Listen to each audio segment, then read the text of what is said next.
Vamos estudar juntos a lição da Escola Sabatina? Lição 2. O amor da aliança.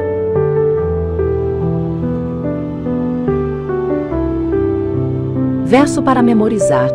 Jesus respondeu: Se alguém me ama, guardará a minha palavra, e o meu Pai o amará, e viremos para ele e faremos nele morada. Evangelho de João, capítulo 14, verso 23.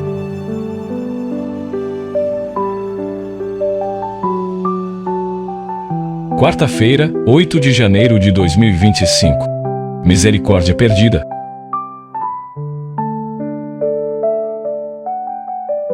Olá, amigos. Como estão vocês? Desejo que todos estejam bem, abraçados e guardados pelo poderoso amor do nosso Pai Celeste.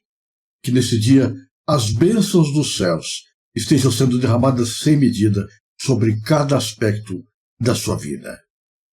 Obrigado por estar aqui conosco para juntos dedicarmos alguns momentos meditando nos ensinos da Palavra de Deus. Vamos ao estudo da lição deste dia?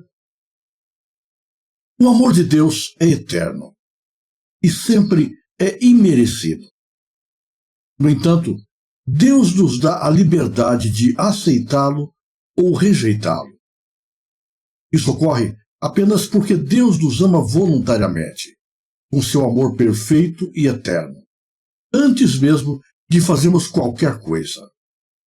O nosso amor por Deus é uma resposta àquilo que já recebemos, mesmo antes de havermos pedido. O amor de Deus sempre vem em primeiro lugar. Se ele não nos amasse primeiro, não poderíamos amá-lo em retorno. Embora Deus nos tenha criado com a capacidade de amar e ser amados, ele próprio é a base e a fonte do amor. No entanto, nós temos a escolha de aceitar esse amor e, em seguida, de refleti-lo na vida.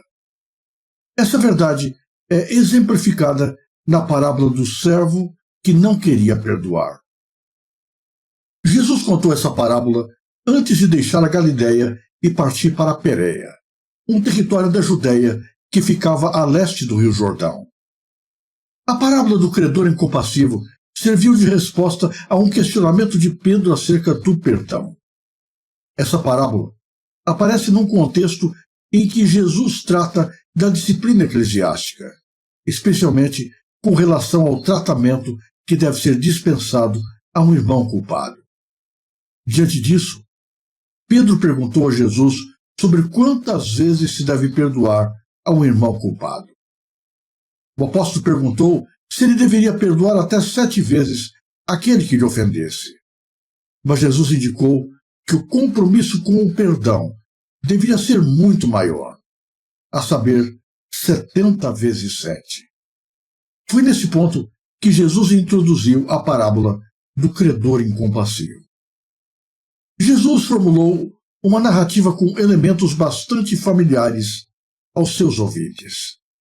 Ele fala de um Senhor poderoso, um rei, que chama seus servos para acertar as contas com eles.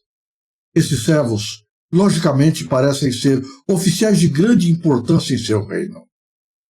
Talvez Jesus tivesse em mente os governadores de províncias que tinham o dever de cobrar os impostos reais e repassar o valor arrecadado ao rei. Isso pode explicar o tamanho da dívida do servo incompassivo. O servo devia 10.000 talentos. Um talento era a mais alta unidade monetária da época. Então, mesmo para um administrador de província, a soma de 10.000 talentos era uma quantia impagável. Alguns comentaristas arriscam uma projeção do que significaria uma quantia de 10.000 talentos da atualidade e sugerem um montante de, no mínimo, 10 milhões de dólares. Na parábola, era impossível o servo pagar o que ele devia. Um trabalhador levaria 6.000 dias para pagar um talento. Descontados os dias de folga, ele conseguiria trabalhar 300 dias por ano e assim ganhar 300 denários. Levaria cerca de 20 anos para pagar um talento, que consistia em 6.000 denários. Para juntar 10.000 talentos, então, um trabalhador médio teria que trabalhar 200.000 anos. Jesus não explica como o servo incompassivo acumulou uma dívida tão grande. Na verdade, esse detalhe não tem importância para a mensagem da parábola. O grande objetivo é mostrar que o servo tinha uma dívida que não podia pagar. O fato de o rei ter ordenado que o servo devedor fosse vendido para o pagamento da dívida, juntamente com sua família e seus bens, está de acordo com o contexto histórico da época. Essa prática não era incomum naquele tempo. Além disso, parece claro que mesmo essa ação pagaria apenas parte da dívida. Em resumo, o servo jamais conseguiria liquidar a dívida. Mesmo assim, o Senhor sentiu compaixão do servo e perdoou generosamente a sua enorme dívida.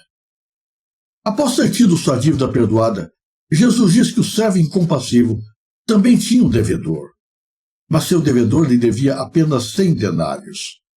Isso equivalia a 600º milésimo da dívida, que havia sido cancelada pelo rei. Mesmo assim, ele não demonstrou compaixão e agiu com maldade para com seu devedor. A dívida era tão pequena que ele não tinha o direito de vender o seu conservo para reaver o valor. Mas, legalmente, ele poderia exigir sua prisão e submetê-lo a trabalhos forçados para liquidar a dívida. Quando o rei soube disso, entregou o servo incompassivo aos torturadores. O texto original usa um termo grego que indica oficiais designados pelos tribunais, cuja tarefa era torturar aqueles que tinham cometido crimes terríveis. Quando o rei diz que o servo incompassivo deveria ser torturado até que a dívida fosse paga, obviamente, isso significava que ele jamais escaparia do seu tormento.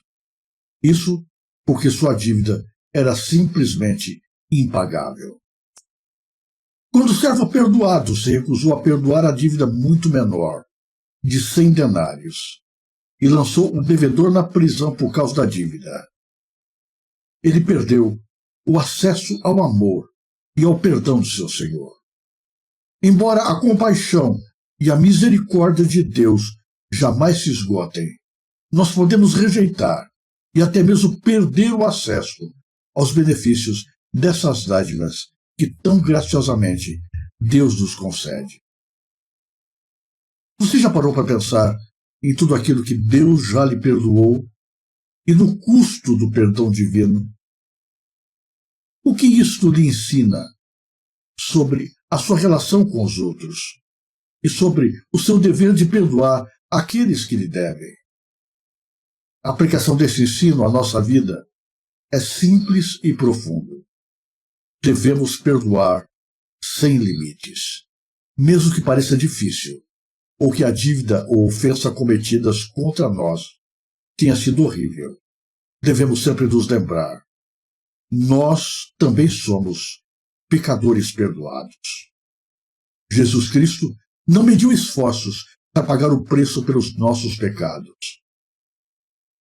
Considere o grande e imensurável perdão que Deus nos deu, que nós já recebemos dele.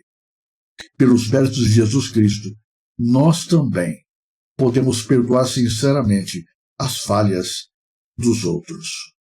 Por isso, conceda a mesma graça que um dia você recebeu, perdoando com o mesmo amor que Deus demonstrou por você. Se você gostou deste vídeo, ajude a divulgá-lo.